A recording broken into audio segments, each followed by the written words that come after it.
nossos amados irmãos, os presentes aqui no templo, a você que está conosco através da nossa transmissão, a todos, com a doce paz do Senhor Jesus. Amém. Nos alegramos aí com o Ministério de Casais, com essa iniciativa, como já foi falado aqui, todo o mês sendo trabalhado relacionado ao tema, o poder transformador do Evangelho na família. Nós teremos momentos edificantes, não só com a pregação, mas com todo o programa de culto, porque tudo é dirigido ao Senhor e o Senhor nos abençoa. O Senhor, nós cultuamos a Ele, nós recebemos as bênçãos do nosso amado Deus. O sermão de hoje, ele será um sermão introdutório ao tema que nós desenvolveremos no decorrer do mês. Nós estaremos tratando aos domingos, à noite, a cada área da família dentro do propósito de Deus. Para hoje, nós abriremos nossa Bíblia em Gênesis capítulo 2, versículos 24 e 25, depois 3, 7 a 10 e depois ainda o versículo 21. Gênesis capítulo 2, versículos 24 e 25, encontramos o seguinte: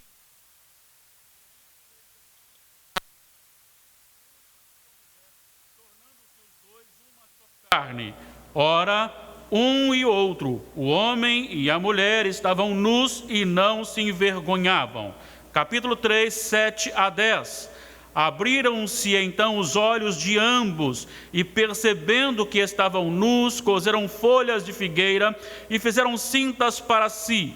Quando ouviram a voz do Senhor Deus, que andava no jardim, pela viração do dia, esconderam-se da presença do Senhor Deus, o homem e sua mulher, por entre as árvores do jardim. E chamou o Senhor Deus ao homem e lhe perguntou: onde estás? Ele respondeu: ouvi a tua voz no jardim, e porque estava nu, tive medo e me escondi. Agora, o versículo 21. Fez o Senhor Deus vestimenta de pele para Adão e sua mulher, e os vestiu. Que o nosso Deus atenda a nossa oração na boca da nossa irmã Laís, e Ele nos abençoe, nos edifique aqui nesta noite mais uma vez.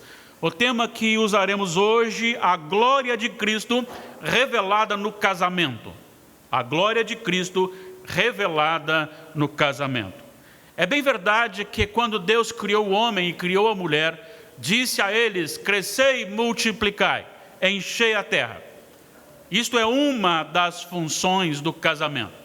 Mas quando estudamos a Bíblia no seu contexto geral, encontramos que o principal motivo ou direcionamento do casamento tem a ver, além do tempo e espaço, tem a ver com o que se diz com eterno e espiritual. Pois o casamento é aplicado, é trazido a todo ser humano, e Deus escolheu instituir o casamento para nele revelar o plano perfeito da salvação. E eu quero destacar aqui justamente aquilo que o Senhor fez e como Ele fez. Claro, muitas coisas ainda estarão para que você possa estudar e meditar em casa. Quando o Senhor estabeleceu o casamento e o instituiu como algo dele para refletir esta manifestação do relacionamento pactual de Cristo com a igreja, um pacto elaborado ou efetuado com sangue. Tudo isso foi justamente pelo fato de que aconteceu algo ruim na caminhada. E o homem perdeu a essência do que é verdadeiramente o princípio ou os princípios do casamento. Eu quero então destacar aqui algumas lições para a nossa vida, e a minha oração é que realmente algo maravilhoso aconteça com a minha e com a sua vida. Assim, o Senhor seja louvado e nós sejamos edificados. Nós vamos destacar em primeiro lugar que o casamento é o reflexo da salvação no desprendimento dos pais para a união com a mulher em uma só carne. Estabelecerei primeiro a questão do relacionamento falado do casamento.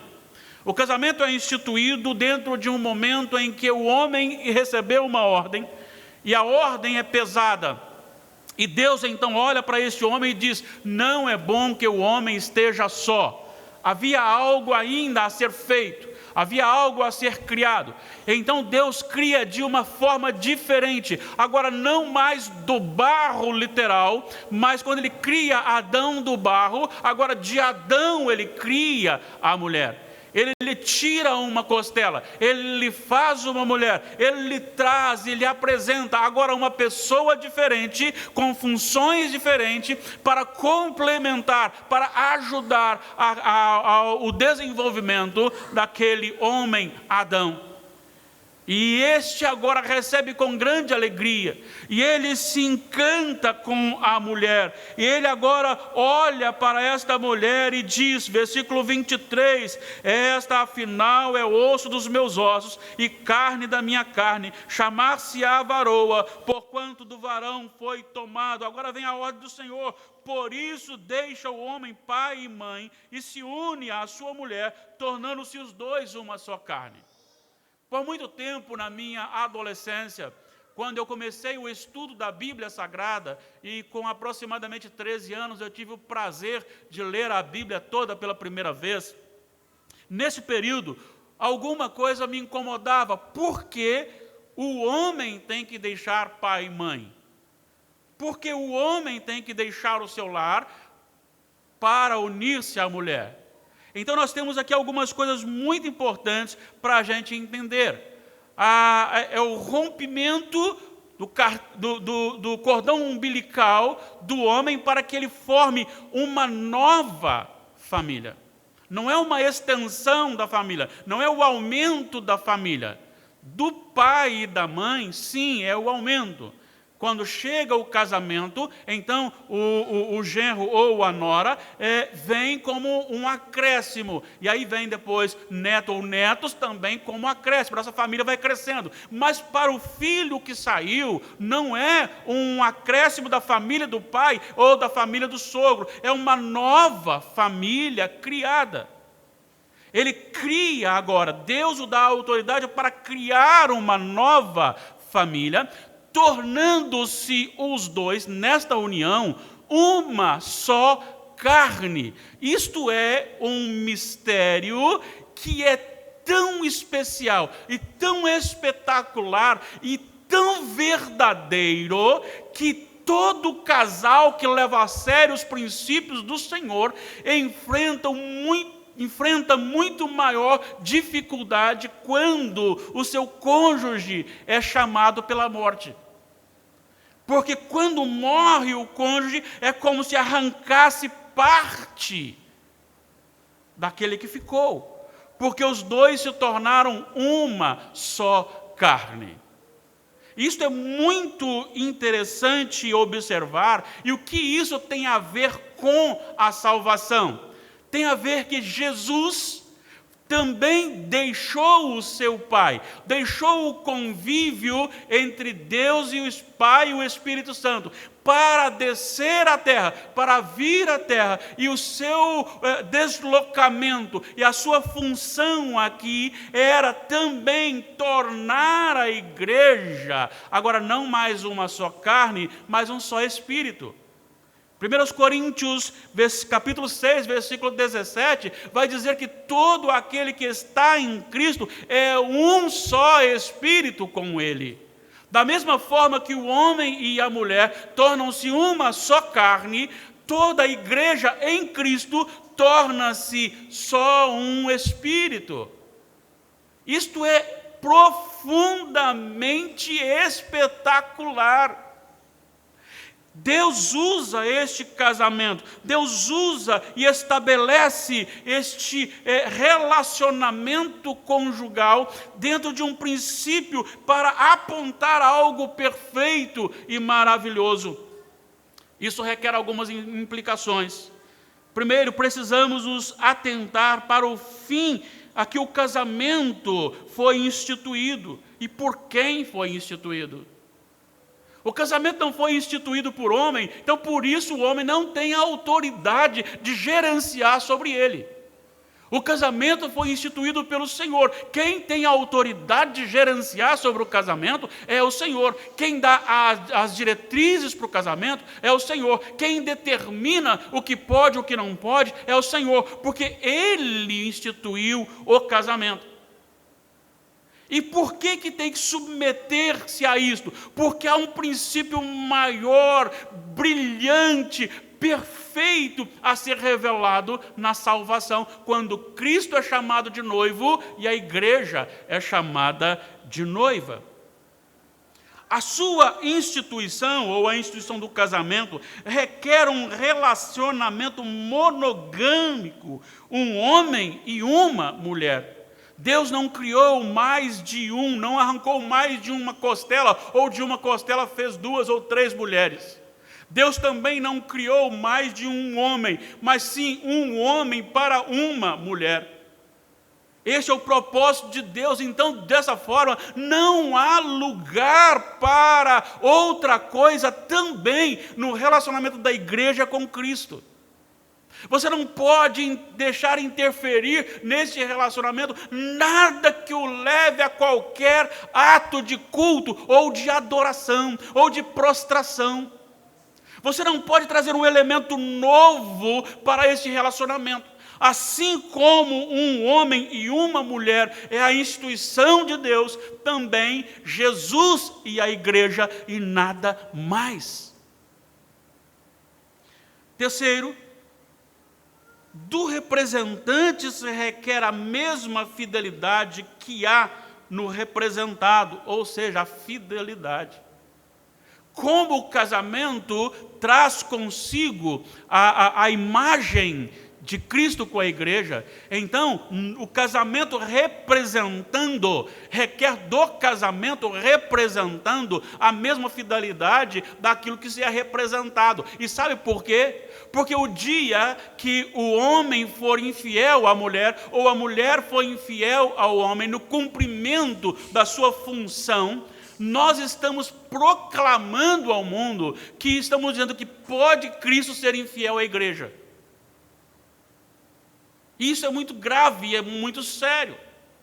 Quando nós quebramos a aliança do casamento com infidelidade, nós estamos dizendo, como representantes de Cristo, nós homens, como representantes de Cristo na salvação, nós estamos dizendo que Cristo também pode quebrar a sua aliança. E Cristo não quebra, isso seria algo terrível.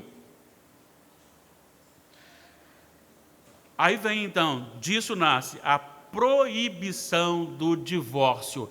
É muito triste falar sobre isto, porque é algo que se tornou tão normal no meio da chamada igreja evangélica. É triste a gente falar sobre isso, porque existem líderes que alimentam o seu coração com a afirmação que se você quiser separar, se está infeliz, separe-se.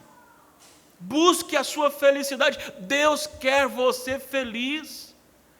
Quantas vezes nós podemos ouvir, por exemplo, alguém dizer assim: um líder da minha confiança me disse que eu, apesar de não estar fora do meu casamento, em outro relacionamento, não estou pecando contra Deus. Mas não significa o que o líder vai dizer, significa o que a Bíblia vai dizer, que a palavra de Deus vai dizer. Quando então eu carrego esta facilidade, ou aprovando o divórcio, eu estou dizendo que Cristo não será fiel à igreja, como já disse anteriormente. Isso é muito sério. E este casamento ainda ali, larga pai e mãe, une-se a sua mulher, estava no estado perfeito. Mas a segunda lição que temos aqui é que o casamento é o reflexo da salvação na quebra da aliança. E nós temos algumas coisas que eu quero comparar com você. Veja bem, você tem aqui no versículo 25 a seguinte expressão: ora, um e outro, o homem e sua mulher, estavam nus e não se envergonhavam. Primeiro, por que não se envergonhavam? Podemos conjecturar algumas coisas? Sim. Primeiro, porque o corpo era perfeito. Era obra de Deus sem a interrupção do pecado. Era a criação de Deus sem ser tocado, ser corrompido pelo pecado. Havia uma perfeição na imagem de Adão, na imagem de Eva, corporal. E realmente não havia nada para ser criticado, para ser mudado, ou motivo de vergonha. Mas há algo muito acima disso. Há algo que aponta para o coração também perfeito, em que não havia maldade no coração. Então, ainda que houvesse possibilidades de críticas, de vergonha, isso não aconteceria, porque o relacionamento era um relacionamento perfeito, porque o coração do homem e o coração da mulher não estavam contaminados com o pecado. E aí vem a queda. E olha só o que diz os versículos 7 a 10. Abriram-se então os olhos de ambos e perceberam que estavam nus. Espera aí. Antes não tinham percebido isso? Sim, eles estavam nus e não se envergonhavam. Mas agora algo diferente chama a atenção. Perceberam que estavam nus. Coseram folhas de figueira e fizeram cintas para si. Quando ouviram a voz do Senhor Deus, que andava no jardim pela viração do dia, esconderam-se da presença do Senhor. Veja bem, esconderam-se agora do Senhor. Primeiro, eles têm agora um medo da nudez. Segundo, e este relacionamento conjugal está com um grande problema, porque eles cosem folhas e se cobrem. Mas ainda tem o medo e esconder-se da presença do Senhor. Versículo 8. O homem e a mulher, por entre as árvores do jardim. Versículo 9. Chamou o Senhor Deus ao homem e lhe perguntou: onde estás? Ele respondeu: ouvi a tua voz no jardim, e porque estava nu, tive medo e me escondi. Olha o que a quebra da aliança, olha o que o quebrar da vida com Deus ocasionou, causou. Antes estavam nus e não se envergonhavam, agora tem um grave problema de relacionamentos. O coração corrompido traz agora algo que precisa ser identificado. Primeiro, há um problema de relacionamento de um para com o outro. Agora, perdeu-se a confiabilidade, a confiança. Agora, Adão tem vergonha de Eva, sua esposa. Eva tem vergonha de Adão, seu esposo. E o que isso quer dizer? Quer dizer que não apenas uma imperfeição poderia ser manifestada, mas o coração do outro, o coração do cônjuge, agora estava maculado para tecer críticas de tal forma a humilhar o outro. Você está gordinho, hein? Está barrigudinho, hein? Está envelhecendo, hein? E essas críticas agora, elas são elaboradas dentro de um sentimento de orgulho, de prepotência, de querer ser melhor do que o outro. O pecado faz isso na vida do ser humano. Ele quer denegrir, ele quer diminuir o outro. Ao invés de ele crescer e consertar a sua vida, ele prefere diminuir o outro para que ele se sinta bem. Vou citar um exemplo aqui. Existem algumas pessoas que são de uma grande estatura. Existem aquelas pessoas que são medianas. E existem nós. Existem nós. E aí quando você chega, eu brinco muito, quando você chega no microfone e você tem alguém falando antes de você, e o microfone está assim, e aí você chega e faz assim, você tem uma sensação de ser maior que o outro que estava aqui. A gente usa isso como brincadeira, mas isso é real na nossa vida. Às vezes nós queremos diminuir o outro ao invés da gente crescer, mas o pecado ocasiona isso na nossa vida. Agora, Adão vai lá e pega folhas e ele se esconde de Eva. Eva se esconde de Adão, porque agora há uma vergonha, a confiança foi quebrada. E tudo isso parte de dois corações agora egocêntricos. Um quer tecer crítica, o outro não quer ser criticado. O que não quer ser criticado também quer tecer crítica. E o que quer criticar não quer receber críticas. Porque o coração foi contaminado. O coração foi destruído. A pureza, ou melhor, a santidade foi manipulada. Ela foi agora corrompida. Ela foi agora, de certa forma, deteriorada. E a natureza do homem e da mulher perde a beleza do relacionamento de confiabilidade. Mas não é só isso, também há um problema seríssimo em relação ou no relacionamento com Deus. Quando Adão e Eva, ainda que vestidos de folhas, se escondem de Deus entre as árvores do jardim, eles estão manifestando ali uma dificuldade imensa de se relacionar com o que é santo. Eles não querem a presença de Deus, porque a presença de Deus faz mal, e não faz mal porque Deus iria fazê-los pagar alguma coisa, faz mal porque eles não conseguem olhar para a face de Deus, para a santidade de Deus, para a glória de Deus.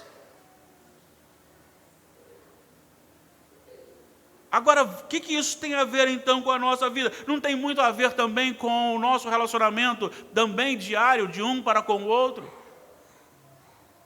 Quantas vezes, por causa do pecado, o nosso relacionamento conjugal, ele é defeituoso, ele é egocêntrico, ele é crítico no sentido maldoso da palavra.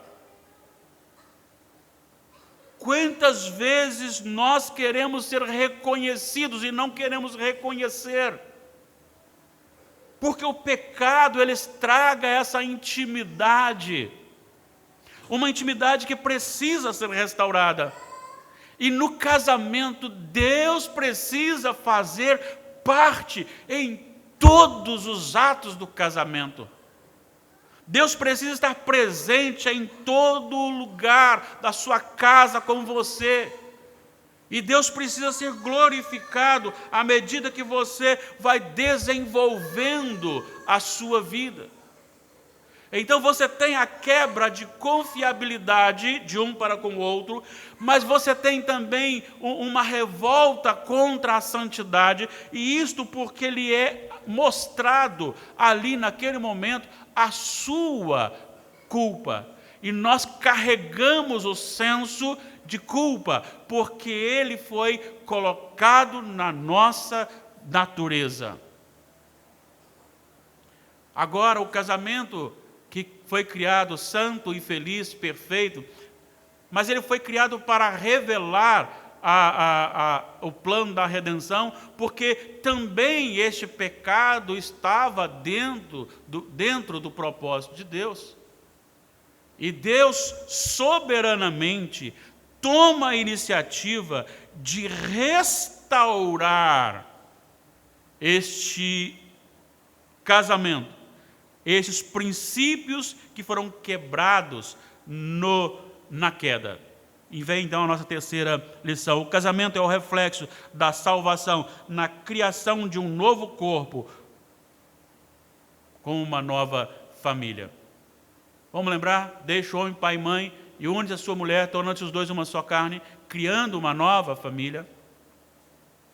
Ah, tá, mas Jesus já deixou. Sim, agora o versículo 21 nos diz, e eu citei ele no último sermão, dizendo que Deus estabeleceu uma vestimenta diferenciada, e era com pele de um animal.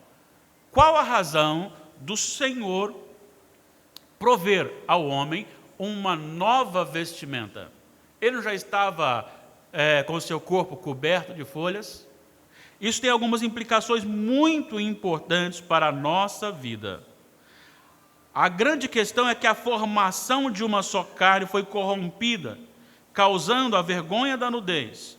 Mas não perdeu-se, Deus não mudou por causa da queda os seus princípios para o casamento. Eles continuam o mesmo. Como são os mesmos, e Deus não rebaixa-se ao homem para adequação, mas Ele provê que o homem seja restaurado nele, Ele providenciou a restauração e a morte deste animal para que a pele fosse tirada, capítulo 3, versículo 21, fez o Senhor Deus vestimenta de peles para Adão e sua mulher e os vestiu, era justamente apontando para aquele momento em que Jesus Cristo seria crucificado.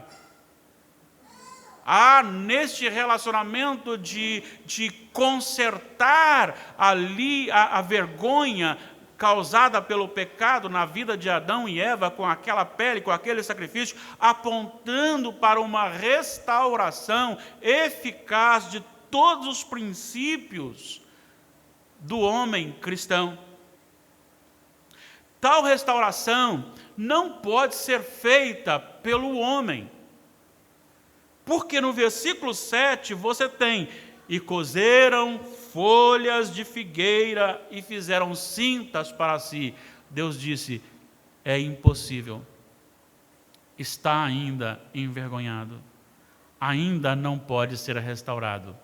Para que ele fosse restaurado, foi necessário que Deus tomasse a iniciativa.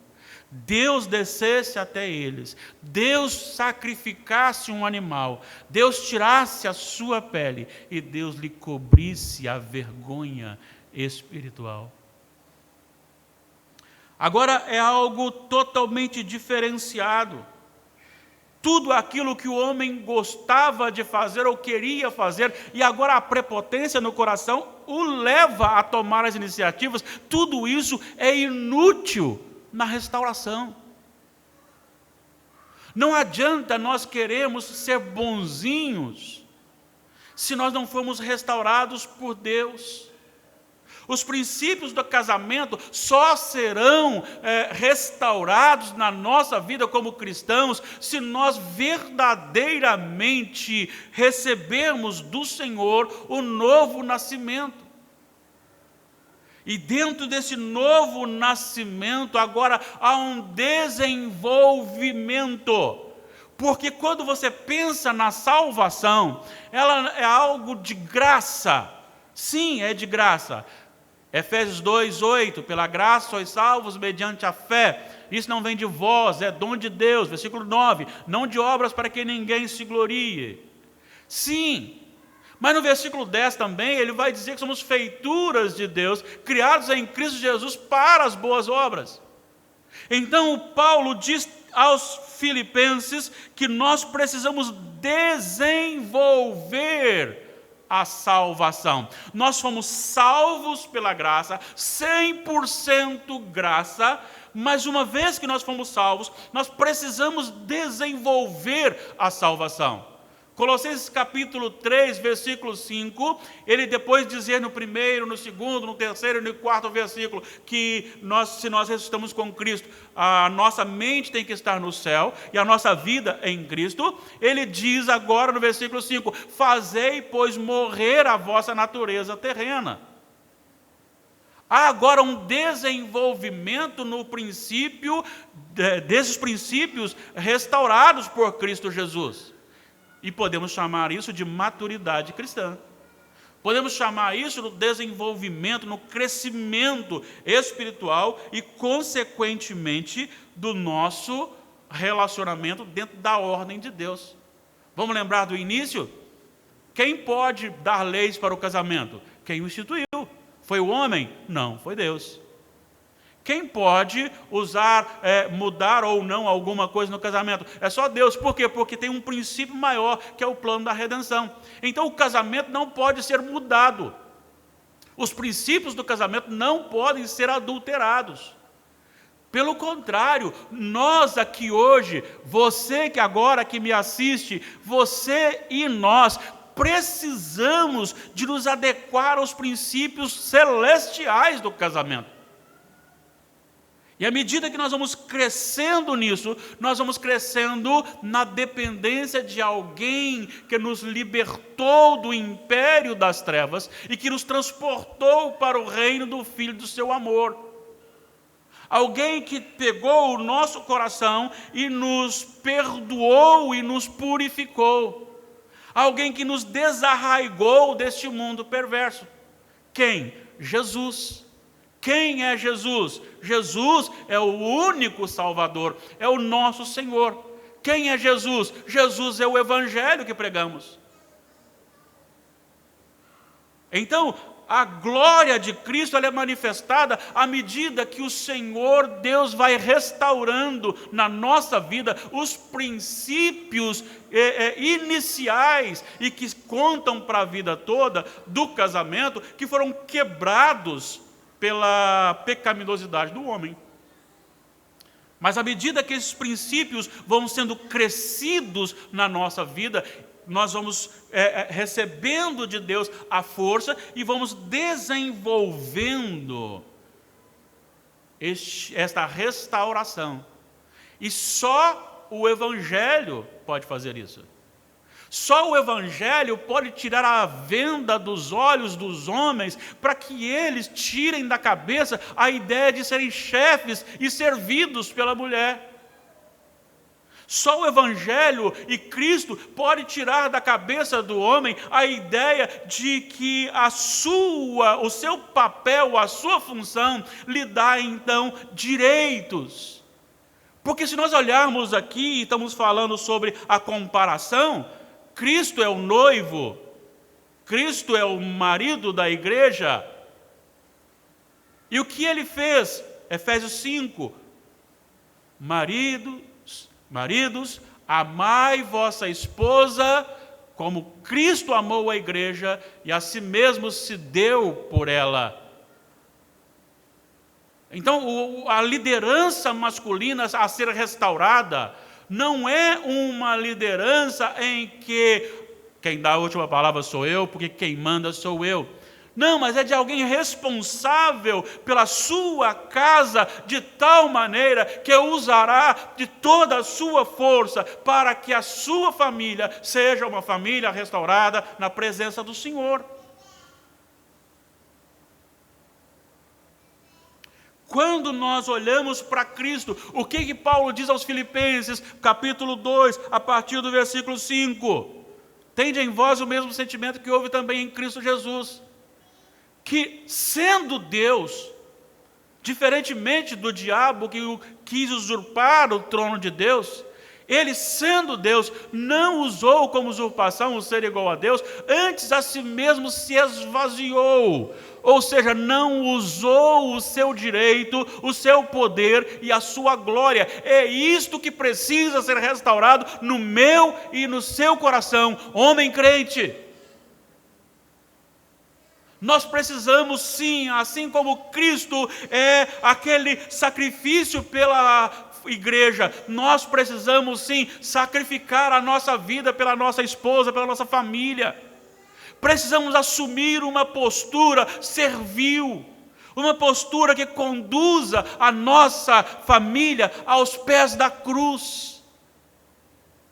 Assim como o Senhor Jesus ainda hoje intercede pela igreja, Ele é o Senhor e intercede pela igreja, nós precisamos também, como ordem de Deus, sermos intercessores do nosso cônjuge, dos nossos filhos.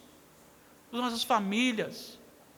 A liderança pregada pela Bíblia Sagrada, ela é uma liderança servil, uma liderança que tem como base a liderança de Cristo sobre a igreja.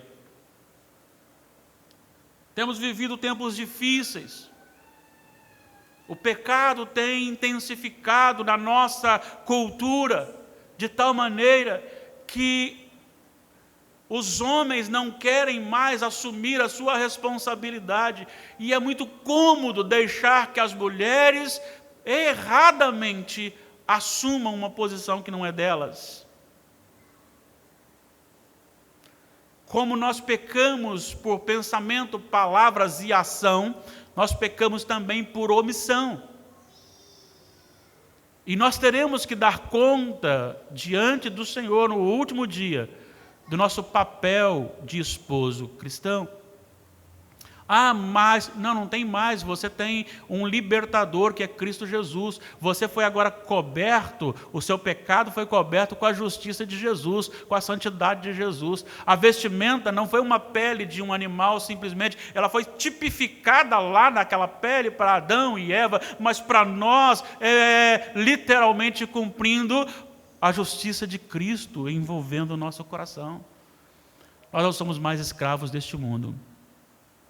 Por outro lado, se as mulheres tomassem conhecimento da restauração, do princípio, do papel da mulher no casamento, com certeza tudo seria diferente. Mas assim como o homem teve grandes problemas aqui, que eu acabei de apresentar, começou com Eva, tomando iniciativas como autoridade, impondo, dando, desobedecendo. E hoje nós temos também discussões dentro de casa em que a mulher assume uma postura que não é dela e ela não aceita a ideia da submissão. Cristo lhes preparou mulheres para serem submissas, como a igreja é submissa a Cristo. Mas isso não, a Bíblia não fala assim, seja submissa ao seu marido, só se ele for igualzinho a Cristo. Não fala isso. Como também não fala assim, ame a sua esposa se ela nunca pecar contra você. Não diz isto. A ordem é, independentemente do que faz a sua esposa, ame como Cristo amou a igreja. E a ordem é, seja submissa ao seu esposo. Pedro chega a dizer que até ao esposo não crente, a mulher precisa ser submissa. Claro, ela não vai lhe obedecer quando ele ordenar que ela peque contra o Senhor. Mas ela não ganhará dele no grito, ela não ganhará dele no argumento, ela poderá sim, e é o papel dela conversar, é o papel dela chamar a atenção, se necessário for, dentro do cumprimento da missão, mas ela não pode exercer autoridade sobre o homem. É a Bíblia que diz, não sou eu. Daí então, abra um parênteses, daí então a nossa discordância para o pastorado feminino. Porque quando você exerce autoridade sobre uma pessoa, você tem que estar dentro da ordenança do Senhor. E a mulher foi dada a função de cooperadora. Mas quando a mulher sábia age segundo a palavra de Deus, Deus se encarrega de mudar a situação. Claro, se o marido seguir os princípios do Senhor e a mulher for rebelde, o marido sofrerá. Se a mulher seguir os princípios das Escrituras e o marido não for rebelde à sua função, ela também sofrerá. Só que Deus está no controle, Ele está vendo e Ele pode julgar a situação. Por isso Ele vai dizer, Pedro dizendo, olha, se você tem marido não crente, pregue para ele em silêncio, submetendo-se e vivendo o Evangelho de tal maneira para que, ao ver a sua atitude, Deus toque o seu coração e transforme a sua vida. Cristo morreu e nos libertou para nos trazer de volta ao princípio da salvação. Agora é necessário que nós desenvolvamos essa salvação. É necessário que eu busque me amoldar a Cristo para com a igreja. É necessário que as mulheres busquem se moldar a palavra de Deus para com o seu esposo.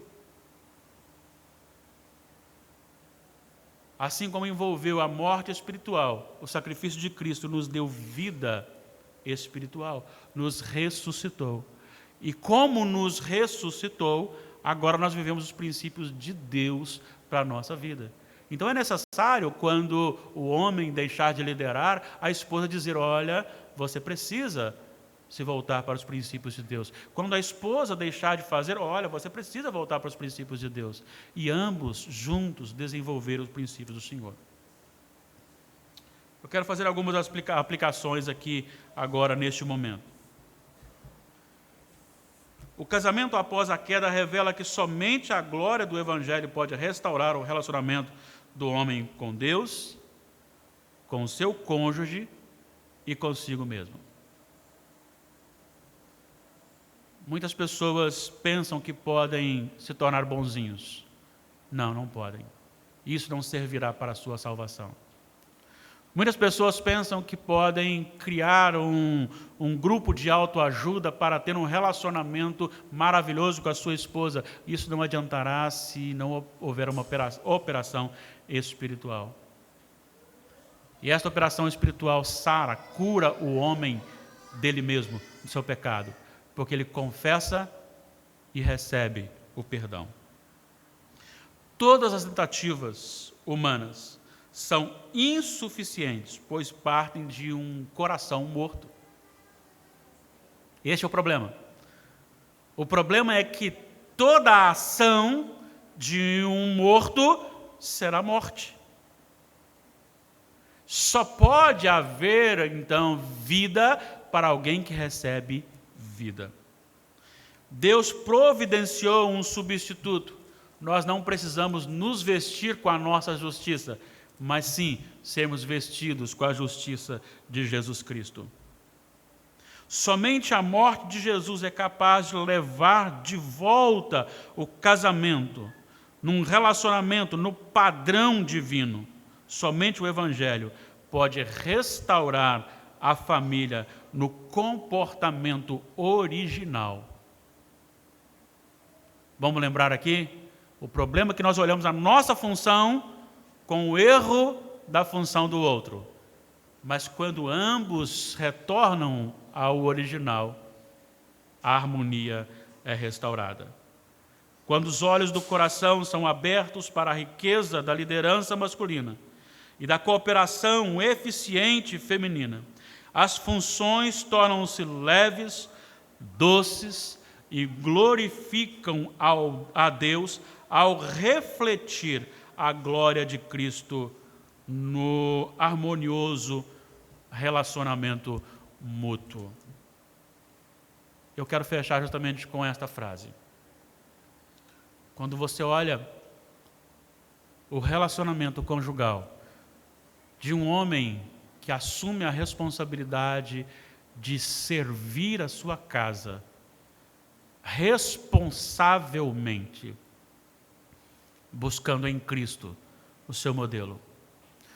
Quando a mulher, neste mundo tão em que o homem está sendo demonizado grandemente, a ponto de alguém falar: por favor, mulheres, me perdoem por ter nascido homem. Quando a mulher entende a sua função de submissão e ambos vivem o princípio ou os princípios de Deus, o mundo não vai entender e ele terá que glorificar o Senhor, porque nessa casa haverá felicidade verdadeira e Deus será glorificado. O casamento aponta para essa restauração de Deus para com a igreja. E é esta restauração que promove a nós habilidade, capacidade de viver para a glória do Senhor num relacionamento restaurado. Neste momento eu quero orar pela sua casa e pela minha casa. Eu quero orar pela sua vida. Eu quero orar pela sua família. Logo após a oração, o Ministério de Casais está com a palavra para o fechamento e depois nós impetraremos a bênção. Oremos ao Senhor. Como é maravilhoso, Deus Pai, saber que Tu nos criaste com perfeição, a tal ponto de tornarmos uma só carne, e nada em nós pudesse nos causar vergonha, pelo fato, ó Deus, da perfeição e pelo fato do coração santo. Com tristeza olhamos para a queda e vivemos as consequências desta queda, quando nosso coração tem sido egoísta, prepotente, orgulhoso, quando em muitos momentos, apesar de não querermos, há em nós, Senhor Deus, a manifestação dos frutos ou dos frutos ou das obras da carne. Enquanto nós deveríamos ou devemos fazer morrer a nossa natureza terrena, desenvolver a nossa salvação. É dentro de casa que nós temos maior dificuldade. Te louvamos porque podemos alcançar, sim, esta vida direcionada pelo Senhor, porque fomos em Cristo Jesus desarraigados deste mundo. E à medida que nos aproximamos, ó Pai, de Ti, isso nos dá força para fazer morrer o eu e desenvolvermos, ó Deus, os propósitos finais do Senhor para o casamento. Obrigado porque no casamento nos mostras o plano da redenção e nos salvas em Cristo Jesus.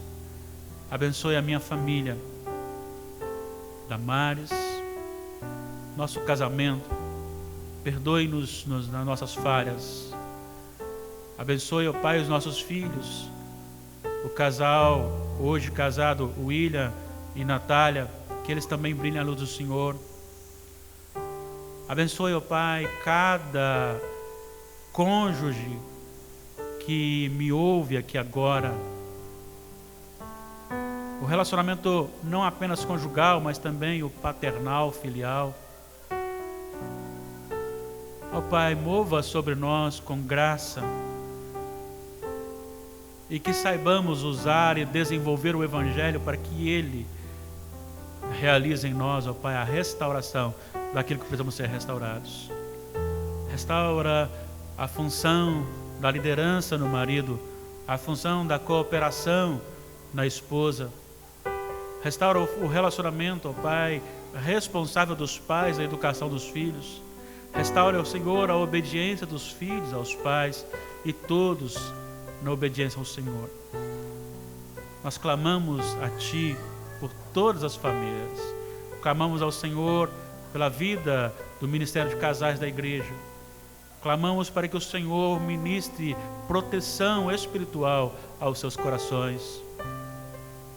Clamamos para que o Senhor ministre Tua bênção sobre todos nós da Igreja e sobre todos que nos ouvem agora, em nome de Jesus. Amém.